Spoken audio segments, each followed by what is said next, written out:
ஒரு பெரிய தலையெழுத்து.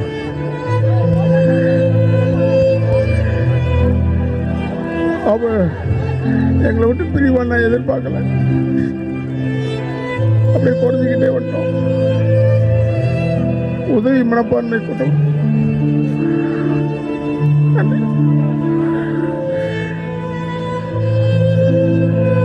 நீ பொட்டு வச்ச தங்க கூடம் ஊருக்கு நீ மகுடம்.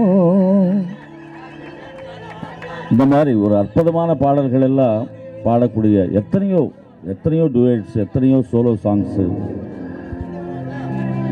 பாசமுள்ள பாண்டியர், இதெல்லாமே அவருக்கு பாடக்கூடிய வாய்ப்பு. நான் எப்போ பார்த்தாலும் அண்ணன் பாசமா என்கிட்ட பேசக்கூடிய ஒரு அன்பு. இந்த 45 ஆண்டு காலத்தில் கலைத்துறையில் ஒன்றா வாய்ப்பு தேடி ஒன்றாக அலைந்து ஒன்றாக வெற்றி பெற்று வெற்றிக்கு பிறகு மீண்டும் தோல்விகளை சந்தித்து மறுபடியும் எழுந்து ஒரு போராட்டமான வாழ்க்கையை கலைத்துறையிலும் அரசியல் துறையிலும் சந்தித்தவர் தான் நண்பர் விஜயகாந்த் அவர்கள். அவை எங்களுக்கு எல்லா வகையிலும் திரைத்துறை மட்டும் நண்பர்களாக மட்டும் இல்லாமல் குடும்ப விஷயங்களிலும் நாங்கள் கலந்து, ராதாரவி ஆகட்டும், நானாகட்டும், பாண்டியன் ஆகட்டும், தியாக ஆகட்டும், எல்லா விஷயங்களிலுமே நாங்கள் ஒன்றாக கலந்து இன்ப துன்பங்களிலே பங்கு பெற்றவர்கள். இந்த நட்புக்கு அப்புறம் அது ஒன்றும் சொல்கிறதுக்கு இல்லை. ஒரு பெரிய சகாப்தம் முடிஞ்சு போச்சு. ஒரு நல்ல ஒரு மனிதநேய மிக்க ஒரு அற்புதமான ஒரு நண்பர். தமிழ் மொழி மீது மிகவும் பாசமும் பற்றும் வைத்திருந்தவர்.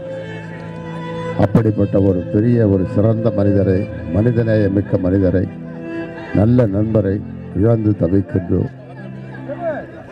அவர்கள் குடும்பத்திற்கு ஆழ்ந்த இரங்கலை தெரிவித்துக் கொள்கிறேன். அவருடைய ரசிகர்களுக்கும் என்னுடைய ஆழ்ந்த அனுதாபங்களை தெரிவித்துக் கொள்கிறேன்.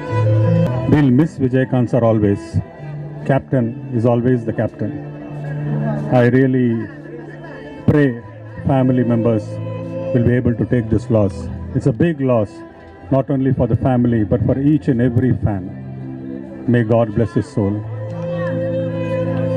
கேப்டன் கூப்பிடுவோம். எங்களுக்கு லொக்கேஷனில் வந்து உண்மையிலே அவர் தான் எப்போவுமே கேப்டனாக இருந்திருக்காரு.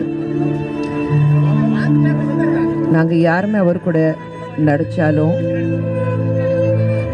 அவர் சுற்றி இருக்கும்போது எங்களுக்கு அந்த தைரியம் இருக்கும். ஏன்னா எங்களை காப்பாற்றுறதுக்கு ஒருத்தர் இருக்கிறாரு. இன்னைக்கு இந்த கூட்டம் பார்க்கும்போது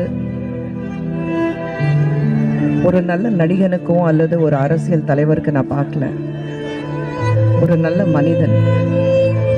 யார்கிட்ட கேட்டாலும் சொக்க தங்கம். விஜயகாந்த் சார் மாதிரி ஒரு நல்ல மனிதர் பார்க்க முடியாது. சினிமா இண்டஸ்ட்ரி மட்டும் இல்லை, மக்களும் நீங்கள் பார்த்தீங்கன்னா யாருக்கும் ஏதாவது ஒரு பிரச்சனை இருந்தால் முதல்ல இறங்கி வேலை பார்க்குறவர் தான் கேப்டன் இருந்திருக்காரு. அவர் வந்து இன்னைக்கு நம்ம மத்தியில் இல்லை சொல்ல விரும்பலை. நான் அவர் என்னைக்குமே நம்ம கூட இருப்பார். அவர் கூட பல படங்களில் நடிக்கிறதுக்கு வாய்ப்பு கிடைச்சிருக்கு. அதுவும் தாண்டி அவர் எதிர் வீட்டில் கொஞ்ச நாளைக்கு இருந்திருக்கேன். அப்போ அவர் பார்த்துருக்கேன். உண்மையில் எங்கள் வீட்டில் ஒரு மூத்தவர் அப்படி சொன்னாக்கா எங்கள் அத்தை எப்பவுமே சொல்லுவாங்க, 5 பசங்க இருக்காங்க ஆனால் மூத்தவர் தான் கேப்டன் அவர்கள் தான் எப்பவுமே சொல்லுவாங்க. அவர் எங்களை பொறுத்த வரைக்கும், இந்த மக்கள் பொறுத்த வரைக்கும், தமிழகம் பொறுத்த வரைக்கும் எப்பவுமே ஒரு நல்ல மனிதர். அப்படி யாருன்னு கேட்டாக்கா கேப்டன் சார் அப்படி தான் நம்ம எல்லாரும் சொல்லுவோம்.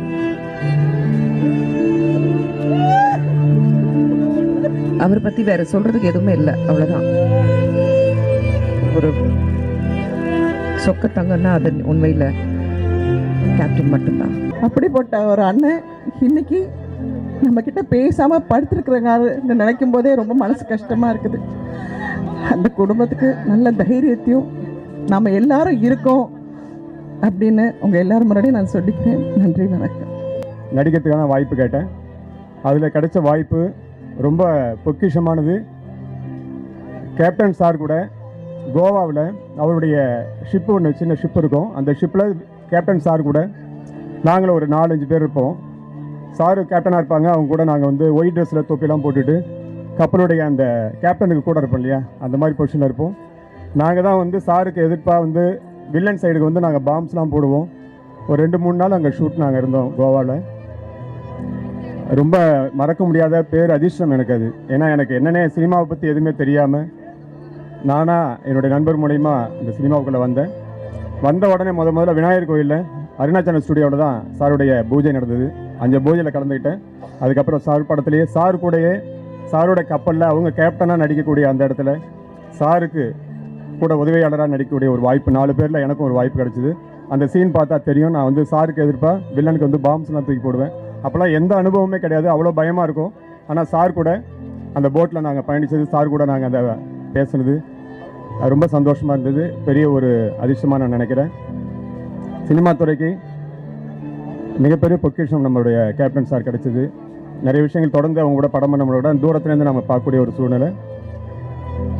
இன்றைக்கி வந்து கேப்டன் சார் நம்ம கூட இல்லை, அவங்களுடைய ஆத்மா நம்ம கூட தான் எப்போவுமே இருக்கும்.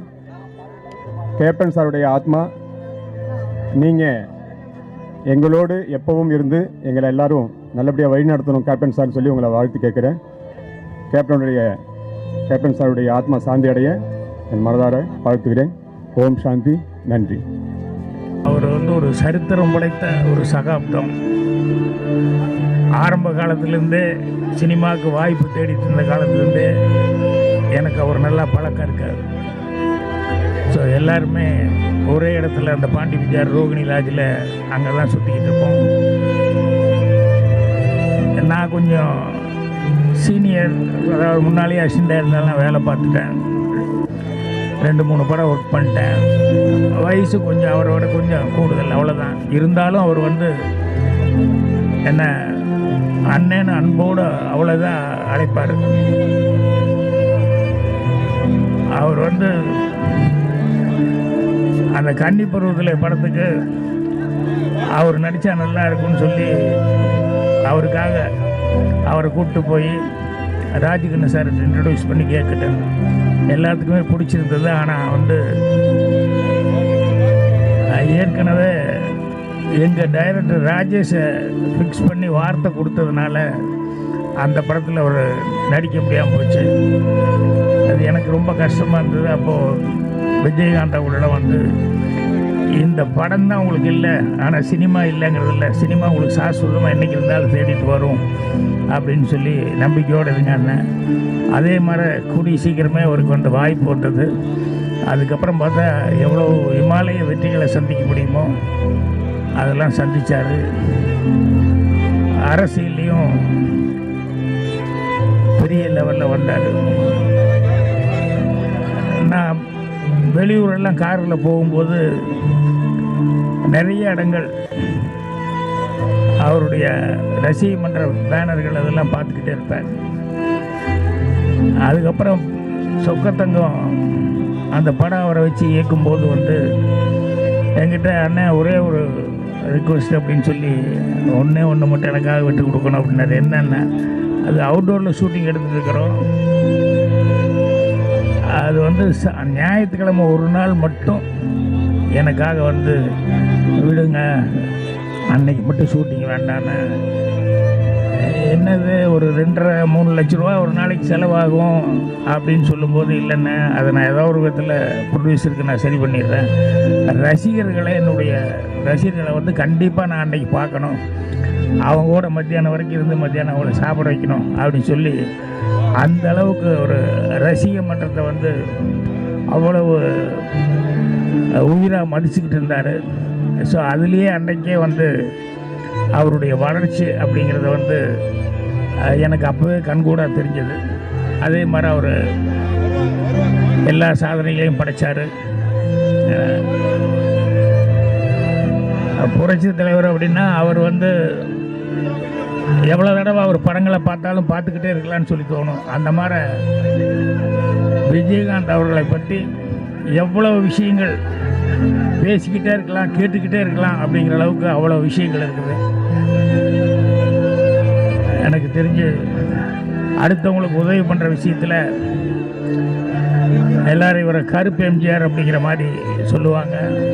அதையும் நான் கண்கூட பார்த்துருக்கேன். ஆரம்ப காலத்துலேருந்து எத்தனையோ சோதனைகளை தாண்டி அவ்வளோ சாதனைகளையும் படைத்தவர். கடைசி நேரத்தில் உடல்நல குறைவுங்கிற அந்த சோதனையில் சிக்கனது தான் நம்மளுடைய துரதிர்ஷ்டம்.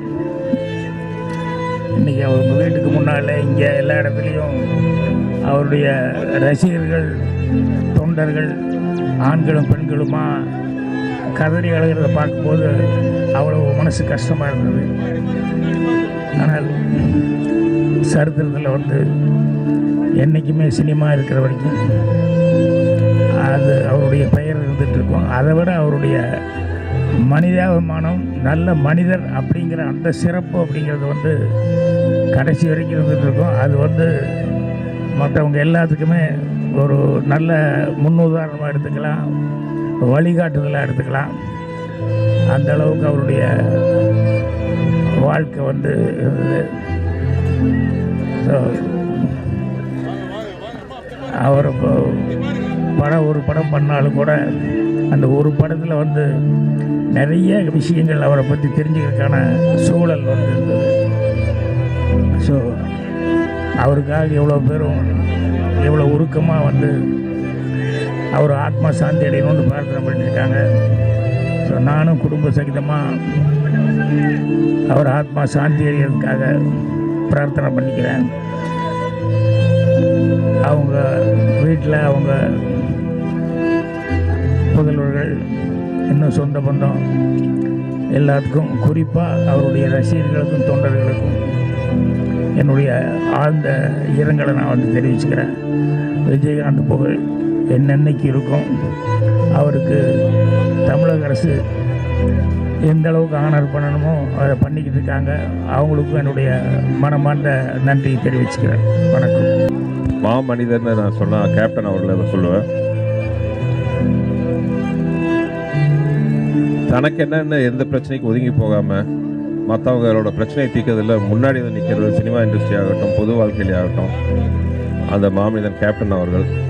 நானே சினிமாவில் வந்த புதுசில் ஒரு இன்டர்வியூவில் நான் சொல்லாத சில வார்த்தை வந்துருச்சு. ஆனால் கேப்டன் என்னை கூப்பிட்டு நீ வளர்கிற காலத்தில் இப்படிலாம் பேசக்கூடாதுன்ட்டு எனக்கு அறிவுரை சொன்னார். அது மாதிரி எந்த பிரச்சனையாக இருந்தாலும் திரையுலகமாகட்டும், எங்கேயா இருந்தாலும் சரி சரி முதலெல்லாம் நிற்பார். அவரோட உதவி இயக்குனர்லாம் ஒர்க் பண்ணியிருக்கேன்.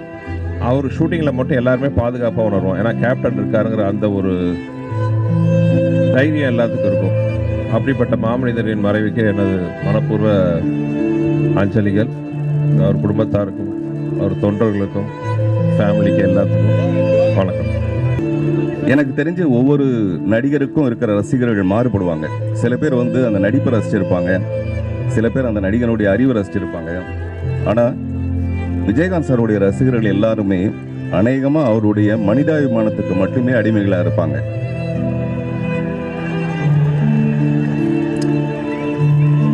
அந்த வகையில் நான் அவருக்கு தீவிர ரசிகன்.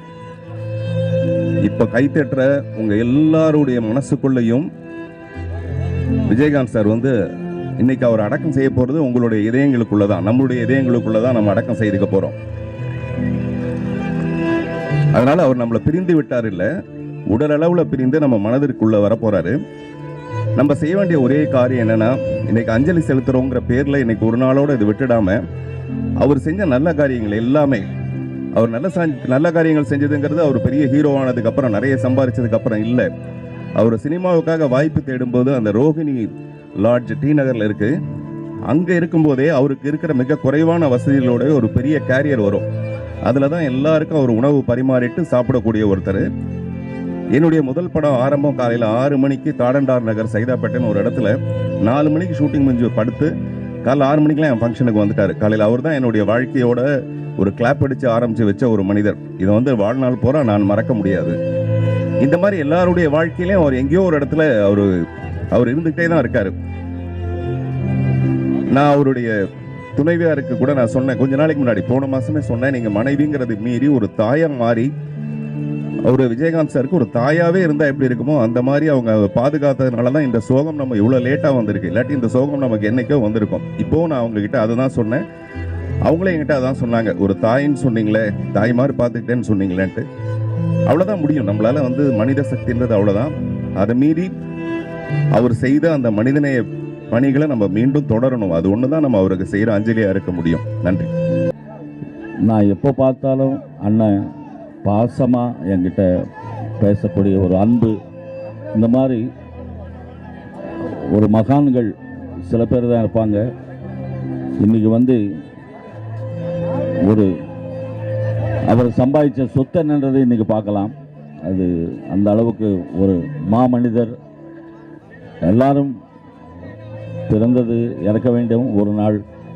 பட் இந்த மாதிரி ஒரு அற்புதமான மனிதர் போகும்போது அவருக்காக திரண்டு வருகின்ற அந்த பாசமுள்ள மக்களை பார்த்து அந்த இறைவனை அவருக்கு சொர்க்கத்தை அந்த 100% தருவார். வாழ்க விஜயகாந்த் அவர்கள். செலுத்துகிறோம்.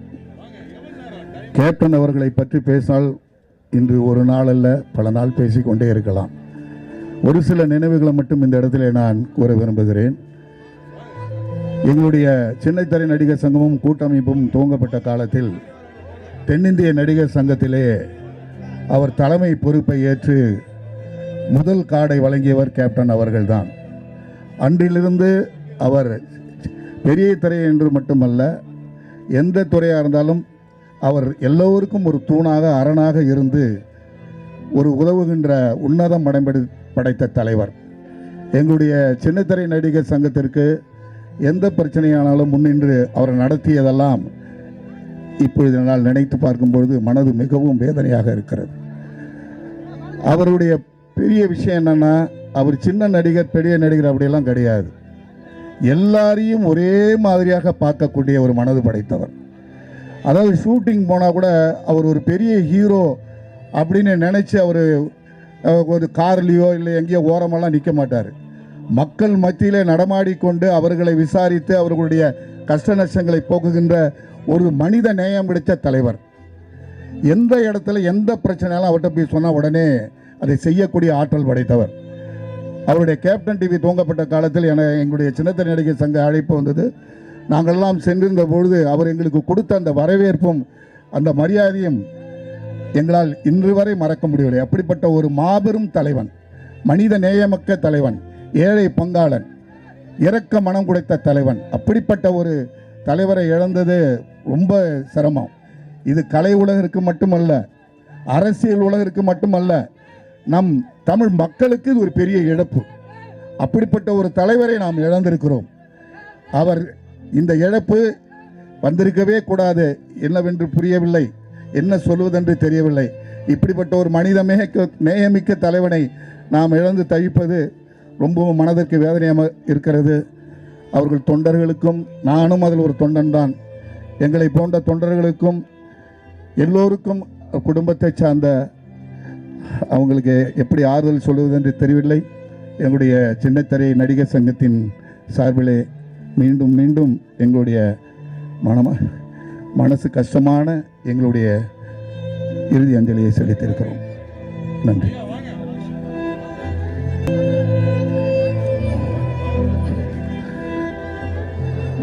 எங்கள் அன்புக்குரியவர், எல்லாரும் சொல்லியிருப்பாங்க அவர் எவ்வளோ உதவி செஞ்சார்னு. நான் ஒரு டப்பிங் ஆர்டிஸ்ட்டு, மிமிக்ரி ஆர்டிஸ்ட்டு. அவரை மாதிரி பேசியே நான் நிறைய சம்பாரிச்சிருக்கேன். அதே மாதிரி அவருடைய நிறைய படங்கள், நான் என்னுடைய படங்கள்லாம் வந்து எனக்கு பர்சனலாக போய் எனக்கு பணம் வரலை அப்படின்னா அது வந்து நான் ஒரு சாதாரண சின்ன ஆர்டிஸ்ட் தான், அவ்வளோ முக்கியத்துவம் கொடுத்து எனக்காக வந்து அந்த பணத்தை வாங்கி கொடுத்துருக்காரு. டப்பிங்லேயும் சரி, நடிகர் சங்கத்துலேயும் சரி.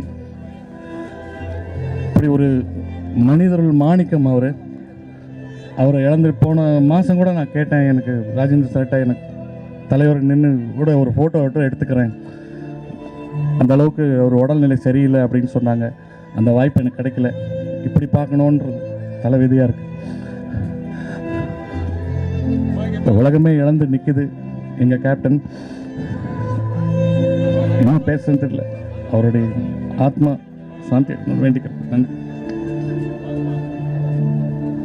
இருக்கிற எல்லாருக்குமே வந்து அவர் ஒரு சகன்பராக பழகியிருப்பாங்க.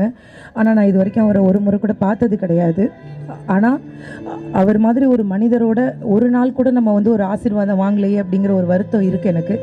எப்படியாவது அவரை பார்த்துடணும். இன்றைக்கி கூட காலையில் ஃப்ளைட் பிடிச்சி இங்கே வந்து இறங்கி ஓடி வந்த காவல்துறை நண்பர்கள் ஒவ்வொருத்தவங்களாம் நீங்கள் போங்க, பயப்படாதீங்க, பார்க்கலாம் அண்ணனை அப்படின்னு சொன்னாங்க. அவ்வளோ தூரம் நாங்கள் ஓடி வந்திருக்கோம். இப்போ நான் என்ன அவர்கிட்டேருந்து கற்றுக்கிட்ட ஒரே ஒரு விஷயம், எவ்வளோ சம்பாதிச்சாலும் தனக்கு குடும்பத்துக்குன்னு வச்சுக்காம அடுத்தவர்களுக்கு கொடுத்தே சிவந்த கரம் அந்த கரம் மட்டும்தான். இதெல்லாம் நாங்கள் இன்றைக்கி கற்றுக்குறோம். இன்றைக்கி சின்ன சின்னதாக நாங்கள் உதவி பண்ணுறோன்னா அந்த மலை, ஒரு பெரிய மலை அங்கே படுத்திருக்கு. அவர் போட்டது தான். நிறைஞ்ச மனசுக்காருங்கிறது அவருக்கு மட்டும்தான் பொருத்தமாக இருக்கும். இன்றைக்கி இங்கே பார்க்குறத விட ஊர்களில் நிறைய பேர் டிவி முன்னாடி உட்காந்து அவர் முகத்தை இன்றைக்கி தான் கடைசியாக பார்க்க போகிறோன்னு டிவியை கூட அமர்த்தாமல் உட்காந்துருக்காங்க. இவ்வளோ லட்சம் பேரை அவர் சம்பாதிச்சிருக்காரு. கண்டிப்பாக அவருடைய ஆன்மா சாந்தி அடையணும். அவங்க குடும்பம் இந்த இழப்புலேருந்து வெளியில் வர்றது ரொம்ப கஷ்டம். அண்ணியாக இருக்கட்டும், தம்பியாக இருக்கட்டும், எல்லாருக்குமே அவருடைய வழிகாட்டுதல் மூலமாக அவங்க என்றைக்குமே அவங்களும் நல்லா இருக்கணும் அப்படிங்கிறத நான் அந்த இடத்துல கேட்டுக்கிறேன். அண்ணனை இன்னைக்கு அவர்கிட்ட வந்து நான் ஆசீர்வாதம் வாங்கியிருக்கேன். இன்னையிலேருந்து இல்லை, நாங்கள் கொஞ்ச நாளாக நான் பண்ணுற விஷயம் அடுத்தவர்களுக்கு உதவி, இன்னும் அண்ணன் வழியில் நிறைய உதவி செய்வேன் அப்படிங்கிறத நான் சொல்லிக்கிறேன். நன்றி. எல்லோருக்கும் வணக்கம். பாக்யராஜ் சாரு தெரிஞ்சோ தெரியாம சொக்க தங்கம்னு ஒரு பேர் வச்சாரு. அந்த தங்கம் இங்க தூங்கிட்டு இருக்கு. இந்த தங்கம் சொக்க தங்கம். எந்த நிலைமையில போனாலும், எப்படி ஊருக்கு இருந்தாலும் அது தங்கம் தங்கம் தான். என்னைக்கும் அழியாத ஒரு தங்கம். எல்லார் மனசுலையும். தமிழ்நாடு மட்டும் இல்ல, உலகம் ஃபுல்லா இந்த தங்கத்து கூட வேலை பார்த்ததுல நான் பெருமை அடைகிறேன். என்ன தங்கம். எல்லாரும் சொல்லுவாங்க சாப்பாடு போடுவாருன்னு நிறைய பேர் கேட்டிருப்பீங்க. நான் அதை சாப்பிட்டுருக்கேன். எவ்வளவு உண்மையா இருக்கும், எவ்வளவு விசுவாசியம். நேத்துல இருந்து என் மனசு அப்படியே துடிச்சுக்கிட்டு இருக்கு. அவ்வளவு ஒரு தங்கம் இந்த சொக்க தங்கம். நடிகர் சங்கத்துக்காக பண்ண விஷயங்கள் நிறைய. எங்க ஸ்டென்ட் கலைஞர்களை இன்னைக்கு வாழ வச்சுட்டு இருக்காங்கன்னா இந்த தங்கம் தான். இந்த ஸ்டென்ட் யூனியன் இன்னைக்கு எம்ஜிஆர் சாருக்கு அப்புறம் ஒரு பெரிய லெவல்ல வந்திருக்குன்னா இந்த படத்துல சண்டை இல்லாத காட்சி படமே கிடையாது. அந்த காட்சியை அவ்வளோ அமைப்பாரு. பக்கத்துல உட்காந்து என்ஜாய் பண்ணுவாரு. ஒரு சாட்சி முடிஞ்சவன ஒரு பிட்டு கம்போஸ் பண்ணவன போயிட மாட்டாரு. பக்கத்துலேயே உட்காந்து என்ஜாய் பண்ணி, ஸ்டென்ட் கலைஞர்களுக்கு ஒரு சின்ன பிரச்சனை இருந்தா கூட பக்கத்துல அடிபட்டுச்சா உடனே ஹாஸ்பிட்டல் கூட்டு போடா. என்னடா இருக்கு இன்சூரன்ஸ், சாப்பிட்டியாடா? ஒரு நான்வெஜ் போட்டா பத்தாது, பல நான்வெஜ் போடணும். சிக்கன் இருக்கணும், ஃபிஷ் இருக்கணும், மட்டன் இருக்கணும், எல்லாமே இருக்கணும். அப்படி வாழ்ந்தது இந்த கலைஞர். சாதாரண கலைஞர் கிடையாது. எனக்கு இந்த நடிகர் சங்கத்துக்காக பண்ண விஷயங்கள் சாதாரண விஷயங்கள்ல.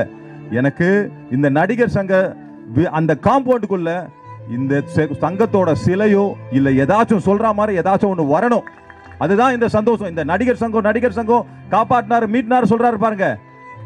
அத உண்மையா அந்த நடிகர் சங்கம் என்னுடைய கோரிக்கையா எடுத்துக்கிறேன். அந்த நடிகர் சங்க வளாகத்துக்குள்ள பெருசா ஏதோ ஒரு சிலையோ ஏதோ ஒரு ஹாலோ ஏதோ இவர் பேர்ல இருக்கணும். அதுதான் என்னோட ஆசை. இந்த நடிகர் சங்கம் சார்பா இந்த நடிகர் சங்கம் மீச ராஜேந்திரன் கூடயே இருக்காரு பாருங்க. அவரை பார்க்கும்போது அண்ணன் ராஜேந்திரன் பார்க்கும்போது விஜயகாந்த் அண்ணன் ஞாபகம் தான் வரும். அண்ணன் நீங்க நேத்துல இருந்து அழுதுட்டே இருக்கீங்க. அது எல்லார் மனசுல இருக்காரு. இந்த அழகு எங்கேயும் விட்டு போக மாட்டாரு. நீங்க அண்ணன் கூடயே இருப்பீங்க. இந்த கட்சிக்காக அண்ணி கூடயும் பிள்ளைங்க கூடயும் சந்தோஷமா இருங்க. இந்த மக்கள் உங்க கூட இருக்காங்க பாருங்க. அழுறாங்க பாரு. எம்ஜிஆர் சாருக்கு அப்புறம் இப்படி அழுதவங்க யாருமே கிடையாது. எல்லாம் அடிச்சுக்கிட்டு அழுறாங்க. இந்த சொக்க தங்கம் என்னைக்கும் நம்ம கூட தங்கமா எப்பயும் இருக்கும். இந்த ஆத்மா நல்ல ஆத்மா. எனக்கு நல்லா ஞாபகம் இருக்கு. பெசன்ட் நகர்ல சிவாஜி சார் இறக்கும் போது பக்கத்துல இருந்து ஒரு கூட்டத்தை எப்படி கண்ட்ரோல் பண்ணணும்னு எனக்கு சொல்லி கொடுத்தாரு. ஆனா இன்னைக்கு அவருடைய பாருங்க, அவரோட இதுல எவ்வளவு அழகா கண்ட்ரோல் பண்ணி கூட்டு போறாரு பாருங்க. அதுதான் அவர் அங்க இருந்து எல்லாரையும் பார்த்துட்டு இருக்காரு. இந்த சொத்த தங்கம் என்னைக்கும் எல்லார் மனசுலயும் இருக்கணும். நன்றி.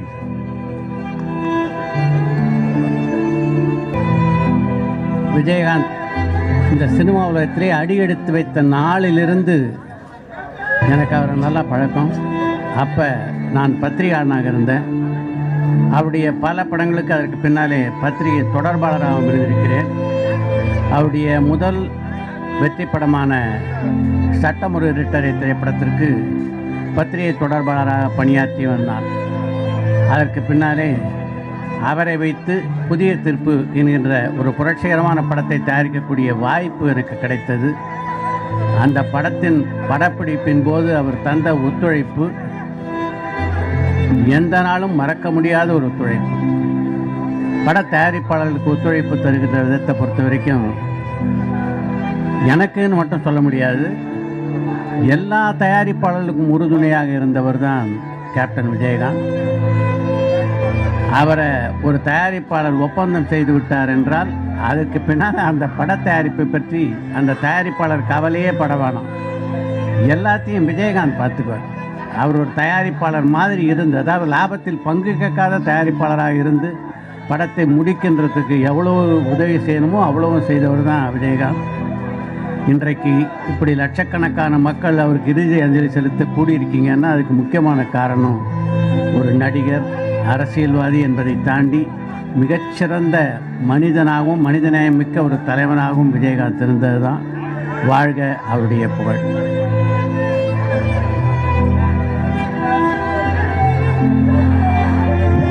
கேப்டன் போட்டவர் அவர் கொடுத்த வாழ்க்கை, அவரால் வளர்ந்தவன் நான். இந்த சினிமாவில் சம்பாரிச்சதில் 90% மக்களுக்கே கொடுத்துட்டு வெறும் 10% குடும்பத்துக்கு கொடுத்த கேப்டன் இன்னைக்கு நம்மளோட இல்லை. அவர் இறைவனோடு இறைவனாக சேர்ந்து விட்டார். அவர் இறைவனடி சேரவில்லை, இறைவன் இறைவனோடு சேர்ந்து விட்டார்.